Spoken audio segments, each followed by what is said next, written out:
لیکن میں ایک بات آپ سے عرض کرتا چلوں جناب شہزادی کونین کے حوالے سے، جب اسلام دین کامل ہے تو اس میں ایسا ہو نہیں سکتا کہ انسان کی آبادی کا جو نصف حصہ ہے یعنی عورت، جی اس کے حوالے سے کامل احکامات نہ ہو۔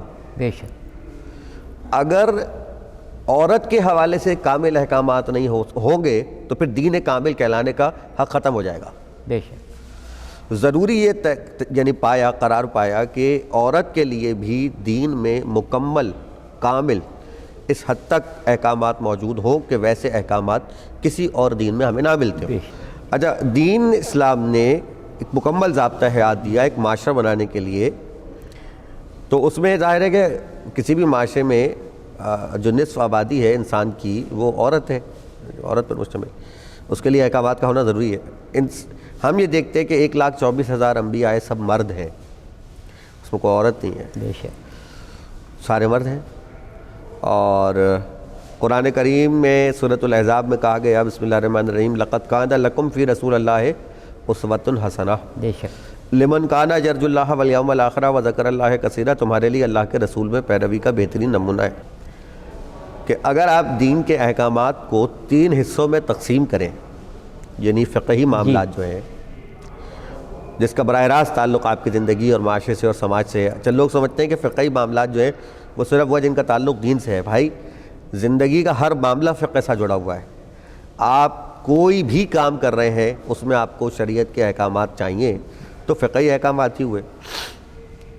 کہا کہ اس کو 3 حصوں میں تقسیم کیا جا سکتا ہے، اور وہ یہ ہے کہ ایک احکام کا حصہ وہ ہے کہ جو خالصتاً مردوں کے لیے ہے، تو اس میں ہمارے لیے نمونہ کامل جو ہے وہ پیغمبر اکرم کی ذات اقدس ہو گئی، کیونکہ پیغمبر کو دیکھیں گے اور ہمارے لیے نمونہ ہو گیا۔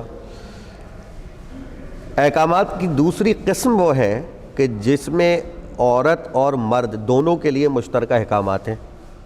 احکامات کی دوسری قسم وہ ہے کہ جس میں عورت اور مرد دونوں کے لیے مشترکہ احکامات ہیں، اس میں بھی ہمارے لیے نمونہ پیغمبر اکرم صلی اللہ علیہ وسلم کی ذات ہو گئی۔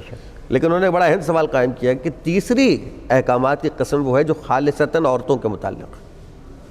سبحان اللہ۔ اب اگر ان احکامات کو 100 میں سے ہم 3 حصوں میں تقسیم کریں تو یہ 33.33% بنتا ہے، تو 33.33% احکامات جو ہے وہ خالصتاً عورتوں کے معاملات ہیں۔ 66% احکامات میں ہمارے لیے نمونہ کامل رسول کی ذات اقدس ہے۔ سبحان اللہ، قرآن کی آیت سے وضاحت کر رہا ہوں، تمہارے لیے اللہ کے رسول میں پیروی کا بہترین نمونہ ہے۔ قرآن صرف مردوں سے تو مخاطب نہیں ہے، سبحان اللہ، قرآن تو عورتوں سے بھی مخاطب ہے۔ کوئی یہ تو نہیں کہہ سکتا نا کہ قرآن مردوں سے کس مخاطب ہے، قرآن تو سب سے مخاطب ہے۔ تو اب یہاں پہ یہ سوال پیدا ہوتا ہے کہ کیا کوئی یہ سوال کر سکتا ہے کہ وہ خالصتاً وہ احکامات، وہ 33% احکامات کہ جو خالصتاً خواتین کے معاملات ہیں، اس میں ہمارے لیے کون نمونہ کامل ہے اس درجے پر واہ کہ جس درجے پر رسول اکرم نمونہ کامل ہے؟ سبحان اللہ، دیکھیے بڑی اہم بات ہے۔ بہت ہے، یعنی اگر 66% معاملات میں کوئی آدمی یعنی ذات اقدس پیغمبر اکرم صلی اللہ علیہ وآلہ وسلم وہ ہے کہ جو بچوں کو سمجھانے کے لیے بات کر رہا ہوں جو 100 کے لیول پر نمونہ ہے، اور باقی 33% معاملات میں ہمارے پاس وہ ہو جو 50% پہ ہو، بے شک، سبحان اللہ، تو یہ بہت بڑا نقص ہو جائے گا، یہ بہت بڑی کمی ہو جائے گی، یہ بہت بڑا عیب ہو جائے گا، یہ ذات رسالت کی تکمیل میں کمی رہ جائے گی۔ اب یہ چیز مکمل نہیں ہوتی اور یہ کمی رہ جاتی اگر پیغمبر یہ نہ فرماتے کہ فاطمہ میرا حصہ ہے۔ سبحان اللہ، فاطمہ میرا حصہ ہے۔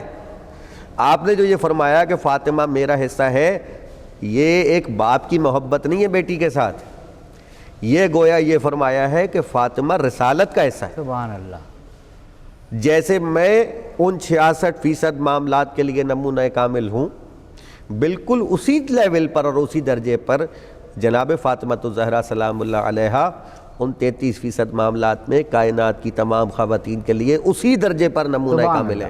یعنی ہم یوں کہیں کہ اس آیت میں اگر ہم یہ کہیں کہ لقد کان لکم فی رسول اللہ میں خود جناب فاطمہ الزہرا سلام اللہ علیہ کی ذات اقدس شامل ہے تو یہ بات غلط نہیں ہوگی۔